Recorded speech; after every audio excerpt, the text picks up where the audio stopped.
Alright guys here, welcome to another video here. In this video here we are gonna talk about Mythic Plus Season 2 here, and more especially the new affix coming with the seasonal affixes that have changed. So now we'll have Reaping. And there's also a little extra thing here to the Reaping. It's called Bonswamdi's Bargain. Bonswamdi will be present in the dungeons, and you can talk to him and strike a deal with him after your time has run out to make it a little bit easier. I don't know if it actually comes with any bad effects.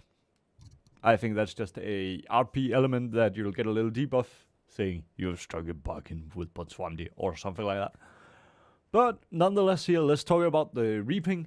So we'll have Reaping. That will happen every 20% of your ad progress bar in the Mythic Plus dungeons. And every time that happens, we'll have a bunch of ads coming running towards us, and those ads will be the ads that we have actually killed one time. So a little bit about these ads here. They come in three variety. One of them will be Risen Soul, one of them will be Torment Soul, and one of them will be Lost Soul. The Risen Souls are the most plain and simple regular ads, melee ads, whatever. And they will just hit the tank, do nothing but melee hit, although they'll apply a stacking dot on whatever they hit. Hopefully it will be your tanks. And then we'll have the Tormented Souls, which are your typical caster and range stats. They will have a Great Bolt cast, which does quite a heavy percentage. I believe it's 25 of the target's health as damage. And this is interruptible, and they have a 5-second cast, so really interrupt these. It could easily mean the death of somebody if multiple of these go off at the same time. Also for this reason here, I recommend Death Knights and Demon Hunters for the Mass Grip and Sigil of Chains. Sigil of Change. Man, talking's hard today.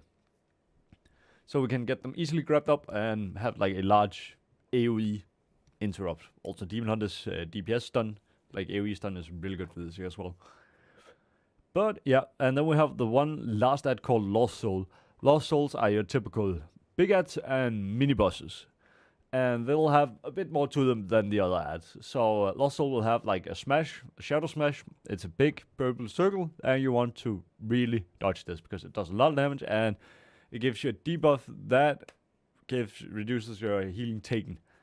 So you take a lot of damage, and then you'll have a harder time being healed than if you otherwise took damage. So don't get hit by these here. And when they die, they'll cast Expel Soul. So a lot of green soul-y, swirly missiles will fire off from their corpses and hit the targets on the ground. Green swirls, don't stand on them.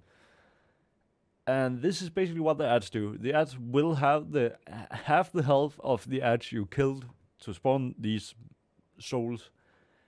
So you're really gonna time and predict when you're gonna have it, and keep a good eye. You don't want to have a Reaping right as you're pulling it, like 3 or 4 or 2 or 3 packs. 3 or 4 packs might be a bit much, but let's say you're not paying attention and you pull 3 packs of mobs. You kill 2 of the mobs and you're gonna have a Reaping. That's gonna be a lot of stuff to deal with, unless you're good at kiting and have some brilliant AoE. But yeah, as you might can imagine, Reaping is a AoE fest. So here, let's take a look at some of the Reapings I encountered here in a Freehold 10, and what went good and what went bad, and some of my thoughts here. Alright, so here we have the first Reaping that we are about to have here. We're deciding to handle the Reaping here behind the shed on the right, almost close to the second boss of Freehold here. So as you can see, the sky turns dark, and here we have the souls pouring in at us. And we have like Risen Souls here coming first. We're gonna see the Caster Souls as well, and we're gonna see the Lost Souls, the dark big ones that have the AoE abilities. So as you can see here, they are dying really fast, and yeah, there's not much to it. And they are like coming in a queue almost. So they are coming in little by little here, since they are dead like different places in the dungeon. They don't all just teleport up to you. And here we have like the Lost Soul. You see the big guy there, he just cast his circular ability. And we have a Forgotten Soul here casting Great Bolt. We're making sure to stun it and interrupt it. They die really fast still. As you might know here, it's half the health of of the original mobs. And to be honest, many of these mobs here will die much faster than many people will expect. So it is not too bad to deal with. And here we have the lost souls again with the AoE effects. So once all of the souls are dead here, we will be on our merry way and continuing clearing more mobs here and continuing on the dungeon. Alright guys, here we are about to have the very last reaping here of the instance. This here would normally be the second to last, the fourth reaping here, if we weren't planning on skipping the last reaping here. We have killed all the bosses, so the last reaping here won't happen. Although we made one mistake, you might have noticed Ludwig, the Tortolan, before the last boss, in our case the third boss, is in the reaping. So what we probably should have done here is cleared out the reaping first, then done the boss, and then kill the rest of the ads. That way we wouldn't have the Ludwig in the reaping. He has quite a lot of health, and was a little bit of a pain in the tail to deal with. So reaping here is cleared here. Now we can go on a merry raid to clear the rest of the mobs and go and get us some sweet loot here. So a bit of thoughts here for the reaping here. I think it's a great affix. It's much more fun than the previous one we had with all the little goonies crawling around infecting mobs, and it was basically just, well, crowd control that mob, kill the rest of the mobs, then kill that one after, or pull that one mob first and kill it alone. So the reaping here is a lot more intuitive, and it brings a lot more strategy to the table, I think. I also really like that we have Bonswamdi here. So if we deplete a key, then we can go and talk to Bonswamdi and say, Bonswamdi man, we want our loot. We want our loot. We've been fighting really hard in here. Could you please help us? Yes, I'll bind my soul to you and the rest of my bloodline.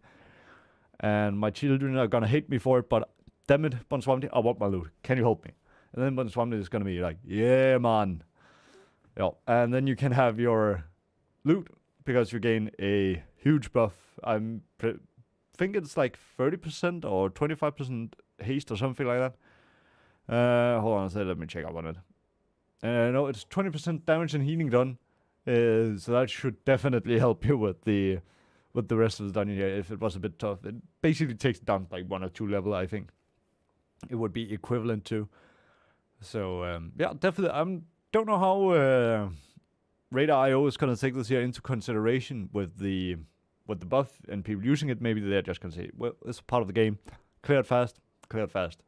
It's gonna make the overtime keys a bit easier, so you could get a bit better score than before.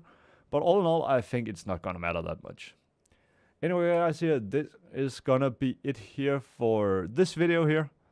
So yeah, I'll see you again in the next one. Hey guys, that was it for another video. Hopefully you enjoyed it. Let me know if you have any feedback, comments, or anything down below. If you like it, don't forget to like it, or dislike it if you disliked it. And yeah, don't forget to subscribe or check out another video here, or hopefully I'll see you on the live stream. We'll do a lot of great stuff here with the community, a lot of community-based stuff. So hopefully come and check it out. And yet again, I'll see you in the next one. Bye!